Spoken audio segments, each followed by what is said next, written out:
Okay. Ito na naman yung matututunan ng ating matutungayan ngayong araw.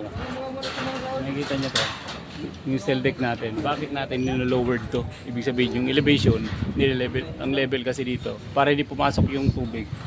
Ang level, binababa. Yung mga sa CR, sa comfort room, ginagawa natin, binababa natin yan para yung tubig hindi lumabas dun sa mga bedrooms. Para yung ang kadalasan kasi nagiging problema yung tubig palagi. Yan ang nagiging problema sa mga residential. Kaya kapag nagpapa-slab ka, dapat kino-consider mo yung mga leak ng water leak, yung mga ganun. Sa plumbing works kasi kadalasan hindi nila na-anticipate yung mga ganung situation. Kaya kadalasan nagrereklamo yung may-ari. At bakit nagtutubig yung mga kwarto, nagtutubig yung sasang area. Ang pinaka-the best na ginawa namin is binaba namin yung steel deck para bumaba yung flooring.